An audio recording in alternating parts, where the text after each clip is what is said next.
I'm Vanessa. And I'm Jessica. And welcome back to another chat video. Today, we're going to have quite a bit of fun, but we're also going to talk about all the things that you do and don't need when you're sewing and how it's more personalized than people make it sound on the internet. Because we hate those videos going, this is the reason why your sewing is the worst. Yeah. I hate those videos. I want people to feel like you can do this. Yeah. Anyone can do this. Yeah. And so we're going to stop that today. And we're going to talk about things that we need, that we don't need, and we'd love to hear your comments. So let's get started.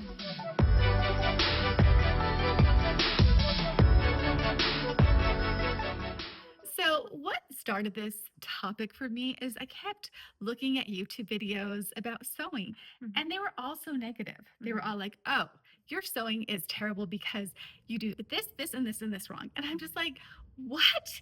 Like, yeah, that's a little hard for me. Like going, okay, well, your sewing's the worst because you don't buy the expensive fabric.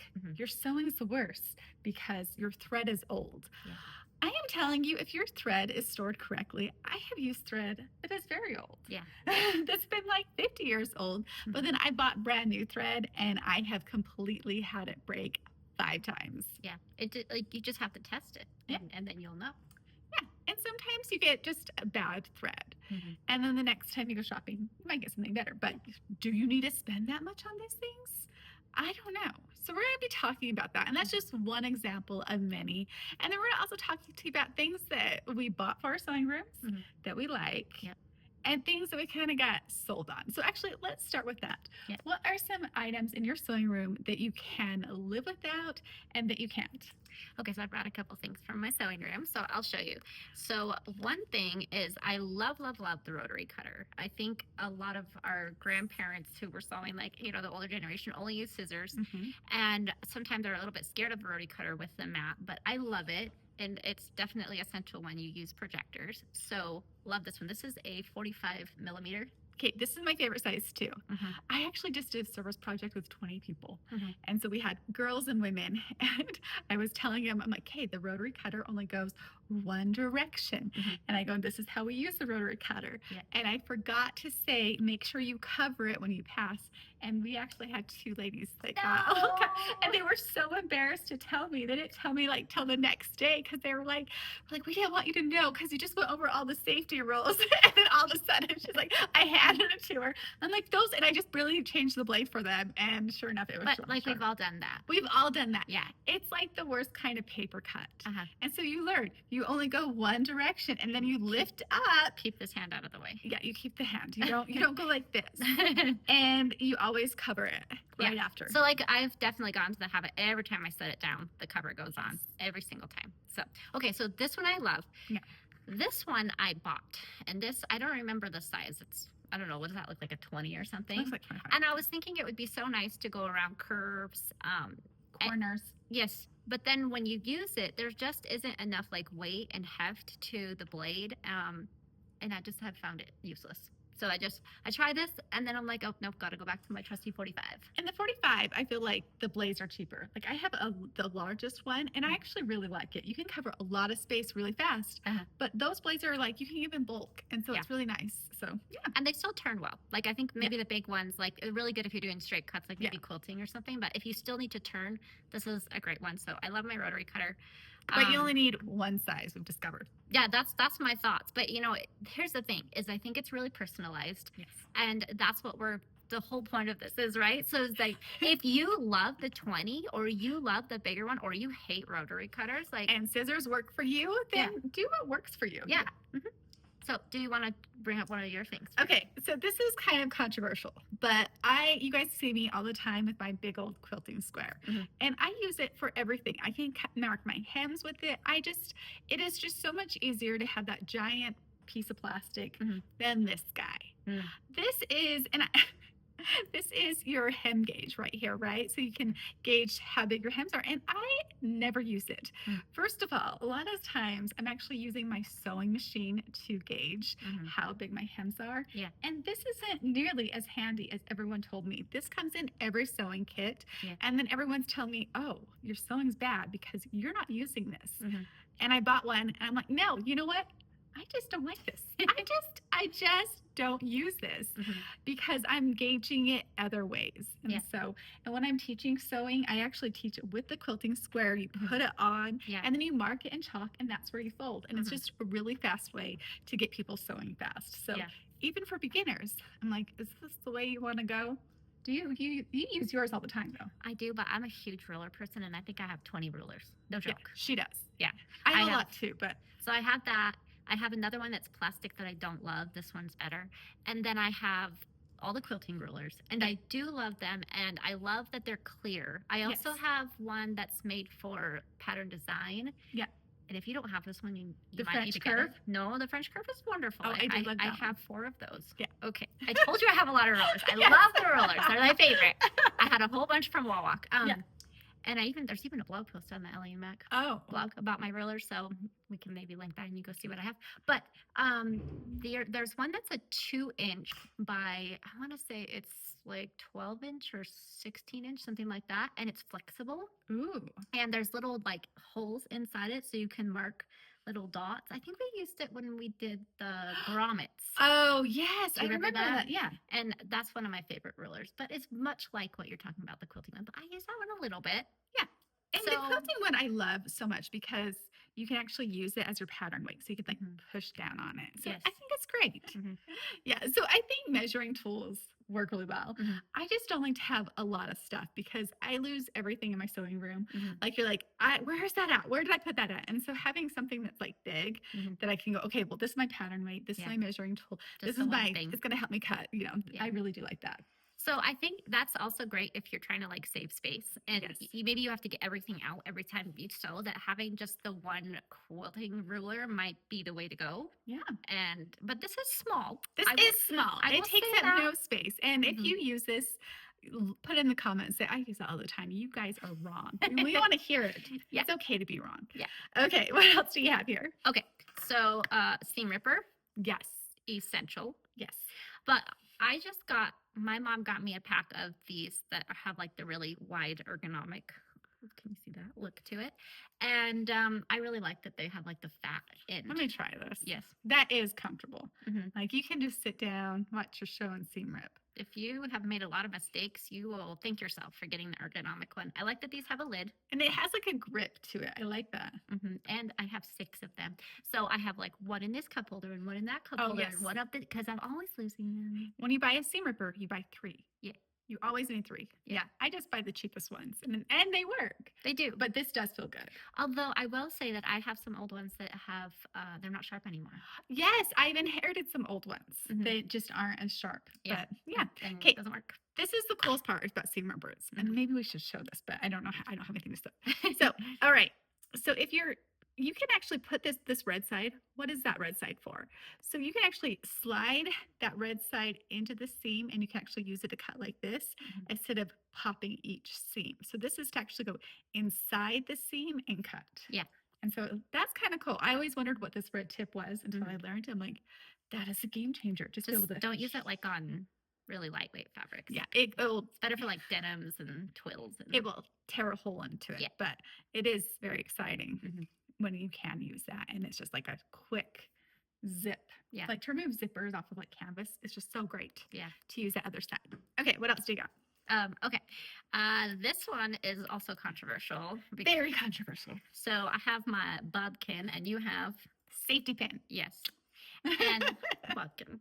So if you don't know what a bodkin is, you have this little like slider thing and you slide it up and it closes kind of the end of these tweezers onto the elastic. Yeah, you put it on elastic and you feed that through a casing. And I really like them. I will say occasionally they slip, but I had way more problems when I was only using the safety pin until I learned this tip from the Ellie and Mac tips that someone gave me.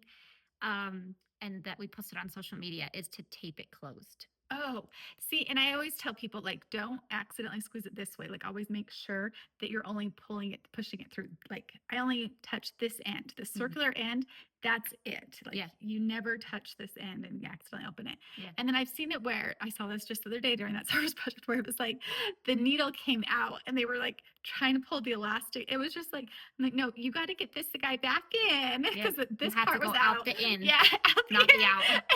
and you have to reclose it before you can fix it. And Yeah. so, anyways, so yeah, I understand. And these you have to replace every so often because they do get too old and they'll just pop open. Yeah. But I always can find a safety pin in my sewing room.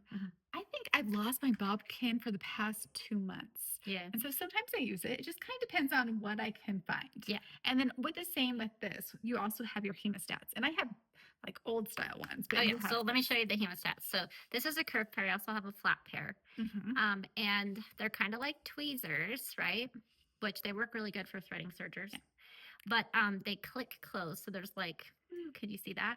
There's little teeth. So it's like that. And then you can't get them undone without undoing the gripper. Yeah, and you can buy these at actually like a medical supply store, probably cheaper. And I have some that are quite a bit bigger. And yeah, these are like what you put in. And that's what they call it, hemostats, is to like close up a blood vessel during surgery. Yeah. And so you can like lock it in and then you squeeze it again and then you can unlock it. Yeah. After. So yeah, these are handy in so many different ways. And I use them a lot for bags. It's really, really handy because the bags are like sometimes so stiff that I can kind of clamp it closed and pull a part out when I'm going around a circle or something. So love those. Those are great. Okay, this is what I think everyone needs to have is a set of tools. So these, and like, so I think I buy these more, I think they're like, it would probably be closer to glasses, but they're glasses tools. And so they have like the normal screwdrivers and the flat heads. And sometimes these work even just to like push out a corner. And I have them in just all different sizes. And then I also think you need to have a lot of tweezers. I use a lot of tweezers here. So I have probably about 4, 5, 6 tweezer sets because sometimes they come in handy. Sometimes you need to grab an elastic and you need tweezers, or sometimes you need to remove a little bit of a lint from your sewing machine or pull out a thread, or sometimes your nails are not working when you're trying to get it rethreaded, and having some extra tweezers are great. Yeah. I also think everyone needs to have a hex kit in their sewing room. So if you have a serger, okay, so this is just like my little toolkit, and it has complete hexes on it. And it's perfect for when you need to change your needle on your serger, for whenever you need to have to unscrew your sewing machine. There's so many times you need a flathead and a hex, and you need them small. Yeah. And that little plate on your sewing machine, in order to get it clean, you have to pop it all up and clean it. So everyone needs to have toolkits. Like, have a little toolkit in your sewing room. I'm just a big component of just having a toolkit. When I got married, I had more tools than my husband. Yeah. I like had way more toolkits because I thought everyone needs tools. Do you agree with me? I do. And the funny thing is, when my husband and I first got married, like my parents did not have a lot of tools. So when we got married and we first lived in an apartment, but when we moved to the house, it was like, oh, I have to have this whole big tool chest. And I was like, do you really need all that? And he just kept building it and building it. And then now I'm like so grateful that there's always the tool I need in there. And as I've become like sewing more and more, and also doing some of like the hardware for the bags and stuff, having the right tool is essential for a lot of the projects. And if you don't, you're kind of like jury rigging it, and it's just not great. Yeah. But I don't have a full set in my sewing room, but I do have the right hex for the machines on a little magnet thing so they don't disappear. So that's nice. No, I just wanted it all in one space where like I'm gonna have to go, okay, which hex goes to which hex, like I have them all in one place and I can go and find it. And my husband actually bought me a new watch, and I wanted like the metal band with it, and so he got my toolkit, my stuff for my sewing room to fix my jewelry. I'm like, oh, see, it's very handy. He's like, I was gonna go to my office, which is actually this door right here, and get my tools. Yeah. He goes, but yours were just sitting right out there in your sewing room right there. So I do like having that. Yeah. So let's talk about sewing machines, because right now that is like the biggest investment. And I don't know why sewing machines are so expensive when you can get like the basic 1034D serger for like a quarter of the price. Yeah. But sewing machines are going up in price. So let's talk about things that they say you need, but do you really need? Yeah. And so, Well, as far as a sewing machine goes, like you can get the one with 1,000 different stitches, or you can get the one that has like 10 different stitches. And I mean, how many do you use generally? I use probably 3. Yeah. Okay, so 20 years ago, I used to work in sales, and I learned how you form. Like, so you find out family, occupation, money, recreation, and those things about a person before you suggest a sewing machine. Mhm. But now I think with the online things, we're like, you need this, you need this, you need this, and you're like, do I really? And Yeah. so if you're an apparel sewist, you have to decide on how often. This is the biggest one. And now I've learned with sewing machines. How often are you sewing? If you're like, I'm sewing about once a week, Yeah. making something fun once a week, you don't need to have the most expensive sewing machine. You don't need a $5,000 machine. You don't. No. If you can afford it, great. But if you can't, it's okay. Yeah. I always suggest for beginner sewists, you need to get a computerized machine. So this week, I got a phone call from my dad. He has dementia and he likes to fish. He likes to do manly things. And he goes, Vanessa, he goes, don't be mad. He goes, I don't mean to encroach upon your hobby or your thing. He goes, but I bought a sewing machine. I'm like, oh no, what machine did you get? And of course, because he's a guy, he bought the heavy duty machine. Yes. That's not computerized. Yeah. And I'm like, that is not what you needed. Like, yes. Like, unless you're sewing tents or something. No, with bags. He's altering his shirts. He decided that he wanted to take control and alter his shirts, and I am all for that. But I'm like, I wish you would have called me. Like, I know you're like, this looks like a Mally machine. Yeah. I'm gonna take this Mally machine home. Yeah. But I'm like, I always suggest everyone, if you're beginning or sewist, please buy a computerized machine. And what that means is each stitch is going to be even. And I feel like it's probably about $30 more to get computerized machine than to get a manual machine. Don't you agree? Yeah, and a lot of people don't love the computerized machines. They want to get, like, a lot of people are really into the vintage machines, like stuff prior to 1970 or so. I absolutely agree with you. If you know how to use that vintage machine and you really enjoy like making sure that the pedals even and each stitch length is perfect and that is a joy for you, absolutely. But if you're a beginner sewist and you're like, I'm just trying to figure things out, it's one less thing to worry about. Yeah. I think if you can work on the vintage machines or somebody that can, that, it could go okay. Yeah. But I remember you had a machine like long time ago that you, I don't know, inherited or something. Yeah. I don't know where you got it. And you thought that all pedals just went like from 0 to 100 miles an hour when you just tap it. Yeah. And then you were like confused when you got the new one. You're like, wait a minute, they have like variable speed. Yes. It was so nice. And that was the thing. Yeah. My dad bought the exact same type that I got from my, from my house, my childhood house. And it was like so hard because you couldn't control the stitch length. And it was like 0 to 100. And it was just like, and then bad things would happen. And so that's what he got. And I'm like, they have machines where you can actually control your gas. Yeah. And that is just revolutionary. So I think if you're beginning a sewist, look for that little control speed adjuster. Speed adjuster. It has like a governor on it. Yeah. I do love that. And I also love that with the computerized machines, you can have the needle go down every time you stop. Yes. I think that's a big deal for beginners because they tend to like move it all around and stuff. But I don't know. Again, maybe this is a personal thing, and we would love to know in the comments if you're like, I hate computerized machines. I only love the ones. Yeah, I agree with that, and I feel like vintage machines, you can always bring them back. Like you can re-oil them, and they're always going to work forever. And the computerized machines, you can actually sew through a computerized machine, and they can be a little bit more expensive to repair. Yeah, but for beginner sewists or for sewists who are just trying to get through it fast, I feel like there are some benefits. Now, does computerized go a little crazy sometimes? I think so. Like, I do love, so I have my machines and they're varied. Well, they're about medium range machines. And I have one that's a little bit more expensive that I bought used.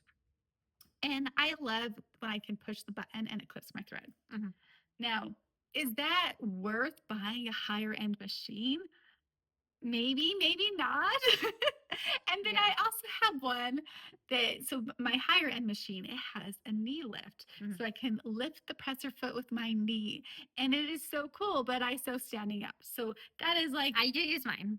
you use yours a Yeah, lot? I have 2 machines that have the knee lift, and it's really nice for the bag making. Okay. Mhm. I don't use mine, Yeah. but I actually use the button to lift up the presser foot, and I love when you can push it to clip the threads, and then it lifts up the presser foot. Yeah, that is That nice. is my favorite thing. And Mhm. so certain things I like that it makes it easier.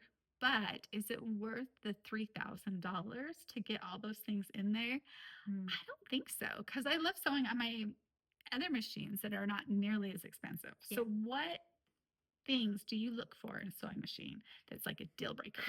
See, I agree with you. I love the thread cutting. I love the needle down. Mhm. And if you're doing quilting or bag making, I think the knee lift is really nice, but you don't need all those things. But Yeah. here's the other thing I will say is that I have seen where somebody goes and they're like, I have money, so I'm just gonna go buy a $5,000 machine. And they're so complicated that they cannot figure out how to navigate the menus. And Oh, like, yeah. and even like my mom is a accomplished sewist and she has a degree in sewing, but she bought this really expensive machine. It wasn't 5,000, it was less than that, but she bought this expensive machine and it's like so hard to find the tension inside. Oh, yes. And there's no hand wheel. Okay, yeah. And I don't love that. Yes. So I bought one used off of eBay. It's a Skyline 7, so it's the highest Skyline before you get into it's the highest Skyline Janome before you get into an embroidery. And it has an accutension. Mhm. And you see it and you're like, "Oh, it can pick my tension for me. Mhm. I don't have to worry." And like you can go from jeans to tulle and Mhm. all this stuff and it's great. But sometimes you need that controlled attention. Sometimes you want to use that tension to gather. Yeah. Sometimes that tension you want to lower it because the fabric is just not working with accutension. And so sometimes it works great Mhm. and sometimes it doesn't. And Yeah. so I have to switch over to other machines. And the buttonholer on this machine is so complicated. It's like, this is an advanced buttonholer. Mm. I just go flip over to my brother because I'm Yeah. like, this is what I know. Yeah. And so sometimes simpler is better. Yeah. Yeah. And then the automatic threader, I feel like is at 50-50 per machine if you're going to like it and if it's going to work. I love the ones on the Brothers. The brother has a really good. Yeah. I don't love the Threader. other one where you have to like pull it this way and then pull it down and I cannot figure them out. And I have one on by Janome that's like that and I just don't use it because I'm like, I cannot figure this thing out. Yeah. And I, by myself, more times than not, just like threading it by eye. Yeah. But sometimes, you can't see it. And Yeah. so even just having, So I think that the automatic threader is amazing if you can get it to work and you just get used to like how it goes and you use it every single time, then I think it's absolutely perfect. Well, the brother one is like foolproof. Yeah, that one's it's good. so and it makes changing your thread like so fast. I love it. It does. Okay, what about sergers and cover stitches? Do you need them? Okay. All right. So I absolutely love my sergers. I am like, yes, because you can buy a lower end serger and it's going to work forever. So when I first started sewing, I bought a serger and then later on, I'm like, what if the serger breaks? Because I love it so much. And I actually got a second serger because I'm like, that one might be on its last leg. You know what? It's great. Now I use both of them. Yeah. So I do love that. But I like a roll 10. And I don't like when I'm wearing a skirt or if I'm wearing something and it flips up and you can see that surge and my threads aren't matching. Like that sparks a part in my brain that OCD happens. And I'm like, I can't handle it. Like, I'm like, I don't want to walk around with those like serger looking threads, even though that is what's on RTW, even though that double stitch is on RTW. I don't want it on my clothes. And I don't want to learn how to use a cover stitcher because it's a different beast, right? It's a different beast, but I do love the fact that you it have a like cover RTW. stitcher. I love it. And for those of you who don't know, that's ready to wear. That's what you find in any store. Yeah. Yeah. Yeah. You want that look. You want it to look like, I just got this at the store. Yeah. I didn't make it. I like that. I think it looks nice. So Yeah. And I want it to look like it was tailored to my body. Like, I know that sounds silly, but it's like, it feels more high end having the rolled hems to me. And no one, that's just my feelings about it. It's just like, I want it to look custom because if I'm putting in the work, I want it to look custom, but it is fast. So I just feel like I had so much frustration with hemming before I got the cover stitch, just like with the knits, like going down into the needle plate and like trying to figure out which stitch looked the best. And I don't know, just so many issues that when I switched to the cover stitch, even though there is a learning curve, I had so much less frustration with the hemming. So that's why I love it. Okay, that I can see. And for me, I don't know. I love, so I use the lightning stitch and I use it at the 5 length for all my hemming. And I think it looks, I like it. Yeah. And it works for me. Yeah. But I get it. It does not work for everyone. And the tension thing can be a beast. And especially when you're dealing with some of those things. So yeah, I get it. The thing that, okay, this was one thing with the serger that everyone's like, you need to get an air threading machine. You need to get an air threading machine. So when I got the second one, I had my husband with me and he's like, just get the air threader. I'm like, it's 3 times more expensive Yeah, they're very expensive. to get the air threader. I'm like, are you kidding me? And so we talked about it. I'm like, and I cheaped out because I always cheap out. I am one of those people. We're both that way. We're a little overly frugal. So yeah. And so I'm like, I'm just gonna get it. So that it's in the Bernina, but it's the Bernadette. The fun look. Yeah, the fun lock. And I love it. It's like the lowest end of that. And so it's not very expensive. And so I got one of those. And I was so happy I did. I have a sister-in-law who sews a lot. And she was making costumes out of fleece and all these hard things.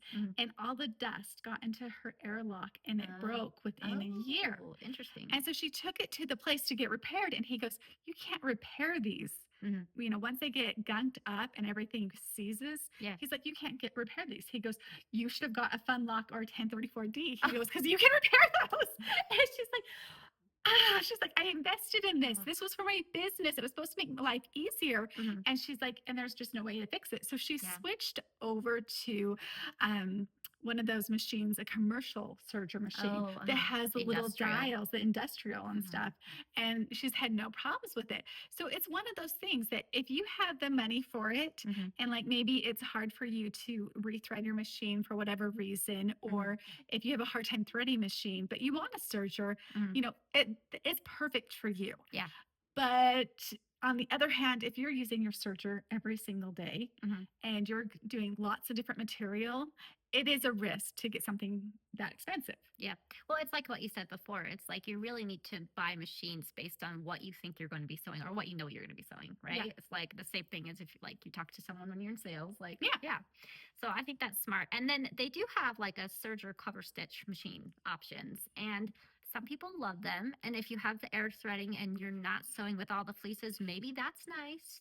I think if you have the space, I say get one serger, one cover stitch. Don't do the combined thing because I've heard a lot of people say they don't like switching back and forth. Yes, and I've heard that with the embroidery machines and sewing machines, that the 2-in-1 sounds great. And if you just don't have a big space, they're perfect for you. But as somebody who's going to be constantly sewing, it might not be great. And like I have went in and like looked at sewing machines and they're like, how much do you sew? And I'm like, a lot. And they're like, well, you don't need the cheaper machines are not made for sewing a ton. Yeah. But the medium range is great. But you don't have to go all the way to this high-end thing. Yeah. Just because you're sewing a lot. And so I think, just trying to figure out what exactly your needs are with the sergers, the cover stitchers, and all of that. And if you have the space for multiple machines, I say, it's okay to have multiple machines because I have one set up for, knits most of the time and one that's set up for wovens. And sometimes I have one set up because people will bring me, I get a lot of white stuff coming into my house. So I'm like, I have a serger for whites. I have a machine that always has like white in it because I use it a lot, but I do have the space because I'm in the basement and Yeah. no one cares. Well, and if you've seen Vanessa's other videos, you've probably seen her big table with all her sewing machines on Yeah. it. And I have 4 machines too, and I just have an IKEA table, but I just kind of sit them back to back, and that works for me. But yeah, I think if you have the space, get them. If you don't, then you might have to do some combination. But you need to do a lot of research, because that one that you were talking about, the embroidery and sewing machine, I Yeah. did some research into that when I was first looking at a machine, and it was kind of like, so it does kind of an okay job with embroidery and Yeah. kind of an okay job with this, and so you get kind of a mediocre both of them. Whereas if you just got a sewing machine that costs the same amount, because Yeah. it's kind of expensive, Yeah. you'd get a really nice machine, Yes. or just an embroidery machine. Embroidery, I feel like it is a huge learning curve. Mhm. And it is one of those things where you have to have the right thread Mhm. and you have to have the right interfacing. And there's a lot of things that can go wrong. I got a cheaper embroidery machine because I was like, this is so cool. Like, I'm so excited to embroider with things because I had little kids. Mhm. And I broke it like on the test thing. It was Yeah. like the whole, I don't know if it came broken or if it just broke that easy. Mhm. I sent it back and I got a Cricut. Mhm. And I'm like, you know what? Did you get the Brother 770 PE? Probably. I think that's what it was called. That's the one I was looking at. But yeah, the Yeah. Cricut's nice. Yeah. That's a whole other ball of wax. Okay. Yeah. Okay. Well, this is where it gets a little questionable. Is that, yeah, embroidery is wonderful. Yeah. It is wonderful. But Yeah. if you need to make a quick shirt, Yeah. the Cricut's great. And like, Yeah, it does paper too. it does paper. It helps you. I feel like when you have kids, it's nice to have a Cricut because it's like, Yeah. okay, well, now you can make a card for grandma, and Yeah. now we can make that poster, Yeah. and now we can cut this. And like, there's a lot of things that you can use it, or you can go buy some $2 shirts and let the kids design their own shirts. Yeah. And it's great. That one's fun. But that's a whole other thing. It's a whole other thing. It is a whole other thing. Yes. So let's talk about, now that we've talked about what we do and we like in the machines and no machines, Mhm. I think that this negativity around the sewing community where it's like, this is the reason why. And if you're not doing A, B, C, you have to do all these things. You have to change your needles with every new project. You have to change. And there's all these rules. And Mhm. if you're not doing these rules, Mhm. then you're doing it wrong. Yeah. I think that needs to change. Yeah. I think it's just a big hook. Yes. It's like they don't necessarily mean that, but they twist the video like that to get you like to watch it. Yes. But know that you don't actually have to. This is why we don't have nearly as many followers. Because we don't tell you that you're doing it wrong. We say you are doing it great. Yeah. And, we want you to like that. I feel like is important. I feel like sometimes you listen to all these things, and I've known so many people who start sewing and they become perfectionists about it, and you lose your joy. Yeah. You lose that thing that makes you like so excited to learn. So going back to my dad, sewing, he goes, Vanessa, he goes, this is the craziest thing. He goes, I'll start sewing. And I'm like, it's only been an hour. And he goes, and then the sun's coming up because of course he's sewing at night. And, so the sun's coming up and he's like, and I've been sewing all night. And I'm like, you know what? I just did a video about that. Yeah. I'm like, that is called the flow state. Yeah. And he goes, I'm not doing a good job. He's like, I'm figuring it out and I'm trying my hardest and like I'm doing the zigzag on the edges. And he's like, but I've never had an experience like this. He goes, no one's telling me. He's like, he owned an excavating company. He goes, no one's saying you did that wrong or you should do this differently. And he's like, no one's telling me that. He's like, it's just me and my machine. And he goes, and I'm figuring out something on my own. And he goes, and then my time just disappears. Yeah. And he's like, and I've just been enjoying learning it. And so he came over and he's like, I don't want a full lesson. I don't want to try your machines. He's like, I just need some tips. And so I went over and I showed him how to do like the French seams and different things like that. But I'm like, that is what it's about. Yeah.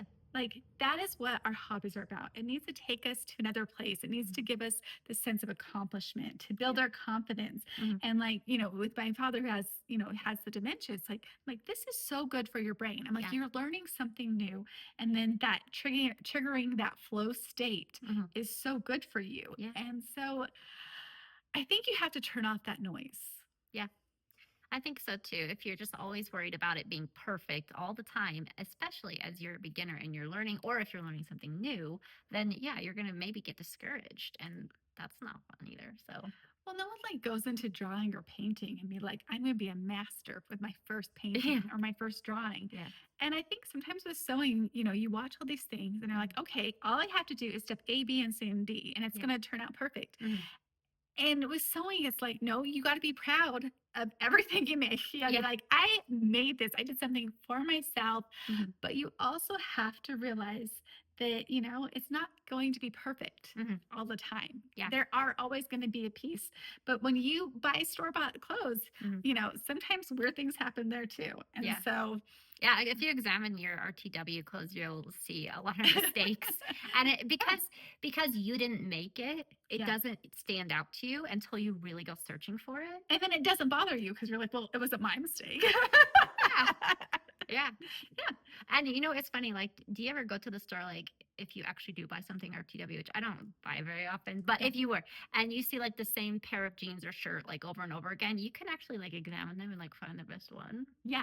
Because there are going to be mistakes, but anyway, that's besides the Well, point. and I've seen my kids love to thrift. I love to thrift. Mhm. And like I've seen higher end brands I've never actually seen in the store at the thrift store. And I'm like, what?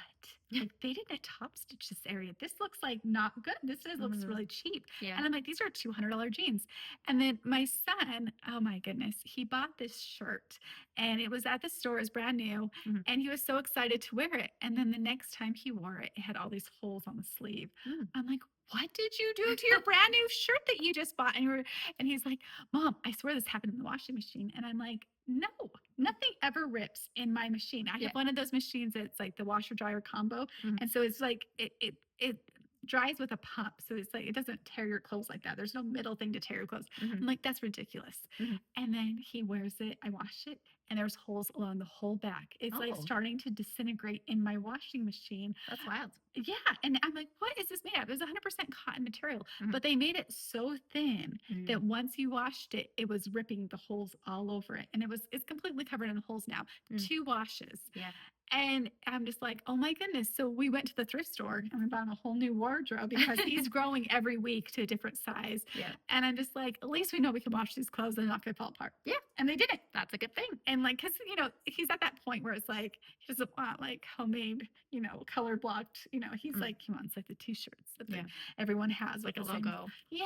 Mm. And so we were able just to go thrift it because we're like, this is clearly not working because you don't know what you're actually buying at the store. Yeah. And there's been so many times where I go to iron like a shirt that even I've thrifted and Mhm. it's like off, like it's like, Oh, yeah. have you noticed that or do you not iron your clothes? I mean, that don't really iron. Like I'll notice like it's completely off. Like Mhm. the side seams don't match up. Mm. Like you lay it out and then one side seam has like an extra inch to it and you're Yeah. like, what is happening here? So give yourself a break. Yeah. Stop listening to the noise of Mhm. saying you're terrible at this and Mhm. come over to Ellie Mac, Mhm. join our community, join Yeah. us on Facebook, join us on our website. We love to have you guys because honestly, sewing should be enjoyable. Yeah. And It it's should. and it's really fun, like making things and having that feeling of accomplishment, and then even posting it in like a Facebook group or whatever, and having everyone be like, "Oh my gosh, it's so cute" or whatever. Like that's such a fun thing. And I love when people go, "That's such a cute dress." I'm like, "I made it," because I think it's great. I think everyone like things are so expensive. Yeah. And to be able to make something, I'm like, it was only $10 to make. I think it's exciting, and Yeah. I think sometimes people try to tell you it's too expensive to sew. Mhm. It's cheaper to buy. Yeah. And like, do you believe that? Okay, here's the problem though. Okay, let's hear the problem. Piece by piece, it's cheaper, Yes. maybe. But we did just talk about sewing machines and sergers and cover stitches and rotary cutters and rulers and cutting tables. Like it is an investment, but it's not just about the clothes. It's not just about what you make. Exactly. It's about like the feeling of accomplishment, the hobby, the flow state, the everything, right? Well, and I feel like buying new clothes, sometimes I have a hard time because I'm like, how can this cost $10? Mm.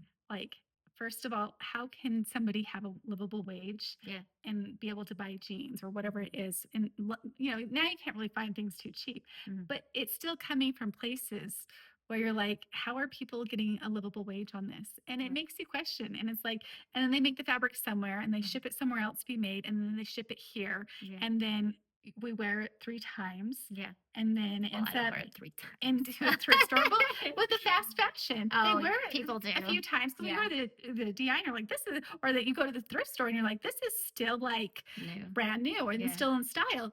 And then, you know, we ship it somewhere else when we get to, if it doesn't sell. Yeah. And it's just like, you know what? It's okay to make some stuff here. It's okay to make some stuff in your home, and Yeah. I feel like that makes me feel good. Yeah. Because that for me is like it's something that I think when I learned about all of the way clothes are made, yeah, it made me want to go, okay, well, either I'm going to sew it or we're going to thrift it. And, you know, You're doing your like little part in the world. yeah, it's kind of like, I feel like it's like recycling, just a little bit like recycling. Yeah. And I think it's okay. I just think that we need, you know, that makes me feel good. So for me, it's worth the initial investment because everything from here on out doesn't cost as much, but then I can feel good about what I'm wearing and I'm not stressed about, okay, well, how did they make this so cheap and who made this? Yeah. And like, were they okay? I don't know. Maybe I'm getting too hard on myself, but it is something that, and do you get like, does that kind of make it hard? I picked up a bag at the dollar store. Yeah. I think it was $1.25 because dollar store's not really dollars. So, Anyway, yeah. and I was like, how on earth did they make this for $1? Because that would have cost me $10 to make and like a couple hours for sure. I'm like, it has a zipper, it had a pocket in it, it had piping. I was like, how? Yeah. How? Yeah. And I don't think it's on every individual going, okay, well, you should feel bad. I don't think that at all. I don't feel bad buying things at the store. It's just that it's like you can do your part. Yeah. And it's like companies should be thinking about things like that. Like they should be the one that takes ownership of like that kind of thing. But it's hard. Yeah. It's just a hard problem that we're dealing with. But we don't, and I don't want to make everybody like, this is supposed to be a positive video. But that is something that like I think it's like, okay, well, for me it was worth that initial investment. It was worth learning how to do things for myself and to sew my clothes, and I want to feel good about what I'm wearing. And but I think you can let go of some of the noise. I think that every time somebody says you need this, you know, it's okay to take a minute and say, do I need this? Yeah. Do I need to throw out all my thread that's a year old because it's breaking? Like, because it's not breaking. Like, if you're sewing a garment and your thread's breaking every 5 seconds, that thread's old. You could throw that one away. Yeah, you could throw it away. But do you need to throw away everything and then rebuy it? And that's the problem is that a lot of these things are saying, throw away all of this and only buy this. And that's the underlying problem here. Yeah, So, no problem. and so, so we're here to say, enjoy your sewing time. Yeah. Feel good about it. Cut out the noise. You're doing a great job. Yeah. Thank you for watching. We appreciate you guys so much. Make sure you put into the comments what tools you like to use. Also, I want to know, do you use these? Do you use these? Do you use these? Do you use these? Yes, all the things. And then what tips do you not pay? What tips do you say, you know what? I don't follow that. Yeah. And then what things in your sewing machines are you looking for that you're like, this is a game changer, or I actually bought it for this and never use it for this? Yeah. Do you love your cover stitcher or do you not use it? Would you rather have, you know, 2 sergers or would you rather have the air threader? I'm on team 2 sergers. Yeah. And maybe you can help someone else in the comments by giving your opinion about it. Cause I love that. I love when people like chat in the comments. Yes. Because I always read the comments. And so I go down there and I'm like, oh, I learned this. I learned this. I learned this. So help everyone out. Yeah. So make sure you like, subscribe. And if you're not getting all of our videos, you can actually push that bell and it'll let you know anytime a new one's there. Thank you again for watching. Catch you next time. See you.